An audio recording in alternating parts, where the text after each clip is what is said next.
Hey YouTube, what's up? So I got a 2006 Silverado here. It had a bad fuel leak right here above the cross member. Now I didn't film doing this just because honestly it's a pretty involved job. Just to start though, you could possibly remove these two lines here that go to the tank from the clip here by pinching this in and pulling out on the blue tab.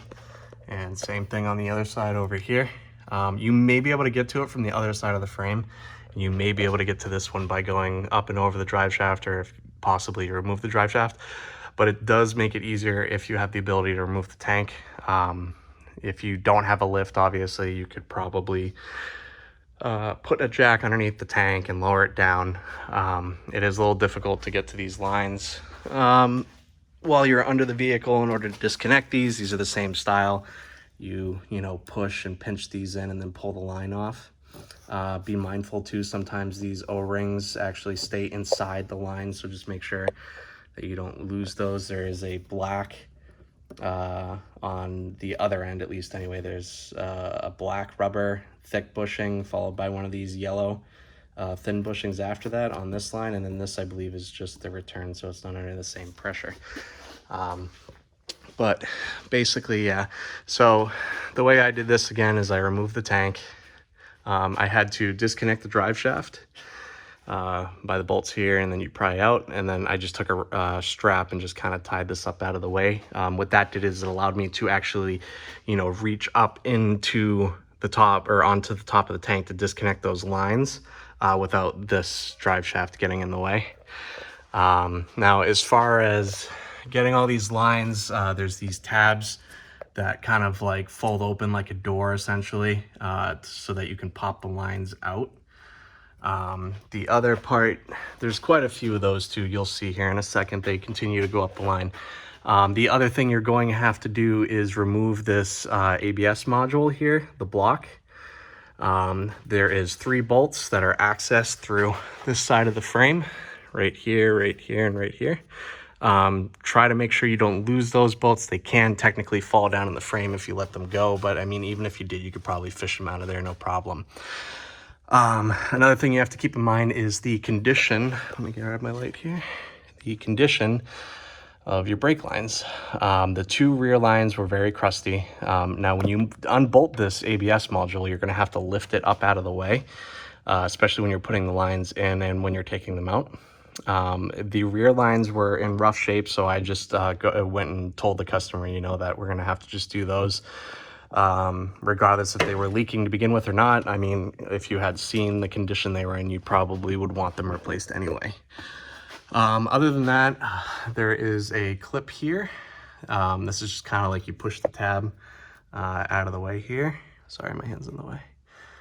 These little tabs, you just push them out of the way and pop the line out. There is a few of those that continue to run up over the trans. Another thing you're going to have to do as well, actually while we're over here, is remove the front drive shaft if you have a 4-wheel drive vehicle. They have like these OTK, I believe they're called, clamps. You kind of have to pry them off. If you do not remove that, when you go to remove the drive shaft, it will actually pull this whole rubber sleeve like with it, so it's better to just disconnect the clamp. And sometimes you can actually save these clamps and reuse them, or you can purchase new ones, or I mean, if you really had to in a pinch, you could use a zip tie. So now moving forward here, and again, I'm sorry I didn't film this, but it's just kind of a difficult thing to film. So if you follow this line up here, there are these clips that continue to like hold the lines going all the way up over the trans. They're kind of hard to deal with, but I mean, it's definitely doable. It's just kind of a pain to disconnect all those. I didn't take them out of the brackets. I actually did that bracket right there. Actually, there is a small, I believe, hold on, let me get the there. I believe it's a 10 millimeter, if I remember correctly, bolt right there. Actually, no, I think it was smaller than that. I think it was like it might have been a 10, 8, 10, but you can figure that out. I disconnected that just to kind of bring the lines closer to me in order to, you know, just get those lines out of that clip. And then if you move forward here, there is a sensor or like a clip holder for the plug for the O2 sensor. I actually left that connected and just removed it from the line. You can disconnect it if it makes it easier. Now, the customer also, well, in this particular vehicle up here, I don't know if you'll be able to see, but up here, there is a bolt on the trans. I don't know if I can really film that. Hold on.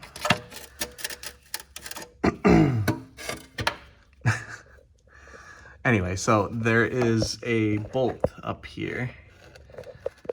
Again, I'm not going to be able to film it, but there's a bolt up there on the top of the trans that you'll find, and it has, I might actually have it over here, a bracket on it. Now this sits bolted to the bell housing, one of the bolts. I believe it was a 13 millimeter nut, and it holds the two lines to the frame, I'm sorry, to the bell housing, just to kind of hold it in place. And then the wiring harness actually passes through this clip here. I took a long flathead screwdriver and kind of just had to finagle with it, like this one here, and reached up there and disconnected that. And then I used a series of extensions like this right here. The end of this, I believe, actually has a wobble on it, so it allows the socket to kind of like pivot around. You probably need something like this, honestly, because some of the, swivel sockets are very thick. They're about that much wider at the end. That might cause issues as far as getting to that bracket. So anyway, after you get that disconnected, I kind of used a flathead screwdriver, again, that long one that I showed you, and or a pry bar, to kind of pull the line off of the stud up there and pull the line back. So up top here you have we'll start here. First of all, we remove this cover. It has like a 8 mil bolt on there, and that's it, and then the cover just pulls off. Underneath there, you will find the line that is one of the lines we're actually replacing right now, the EVAP. And it has these clips, essentially, that you just push this over like this. It's like spring-loaded. You'll see like the little button on here, or like little tab. You're going to push the opposing side over. And let's see if I can do this. Yep, and then it just disconnects. There is actually another one of these exact same style fittings behind the engine, or between the firewall and the engine. I don't know if I'll be able to record that, but yeah, no, it's going to be difficult to record. But basically, there is another one of those fittings down here. If you follow that same line to the back of the engine, you're going to disconnect it the same way. When you go to put them on, they just clip back on. The back one behind the firewall and the trans can be kind of difficult. As far as the other line, which is the actual fuel, like high pressure line, I'm trying to find a place for my magnet. Everything's aluminum.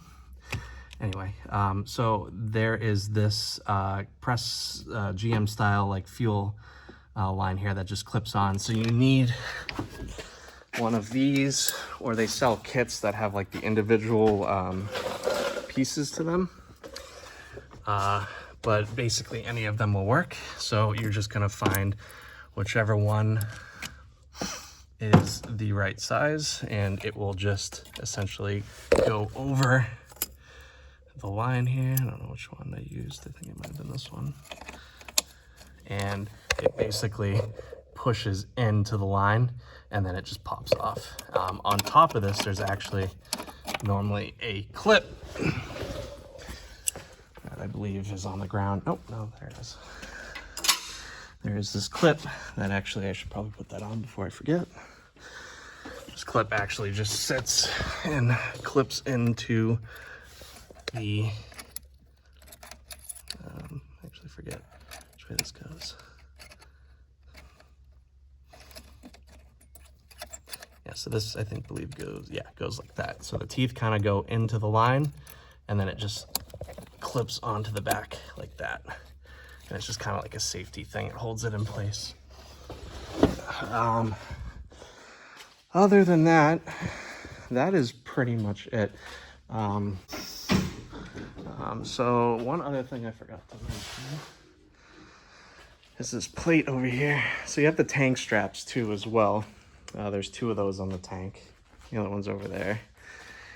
And those actually bolt in right here.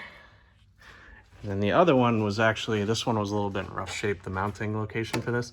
This just had a nut and bolt, but I believe it's actually supposed to be the same as the other one here, if yours isn't, you know, rusted away like this one is.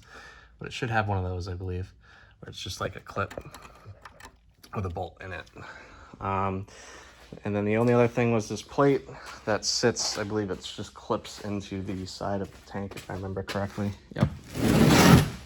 This is just kind of like pushed on there, so it should be able to just pop right off. And then obviously you have all these provisions for the lines that run down the side.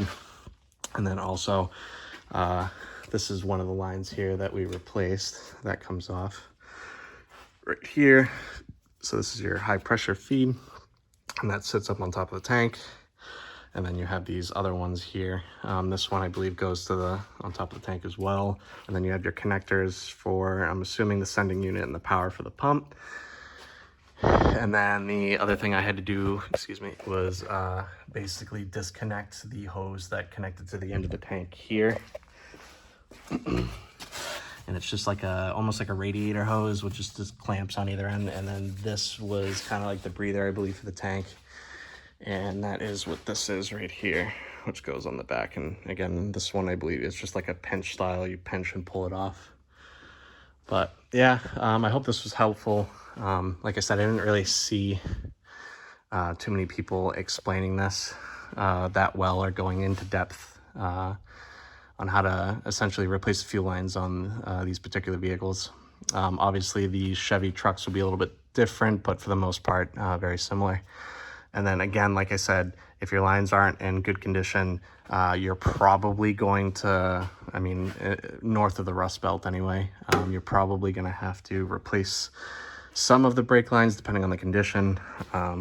These ones were, you know, in pretty rough shape here. I mean, they're all just really rusty, some areas worse than others.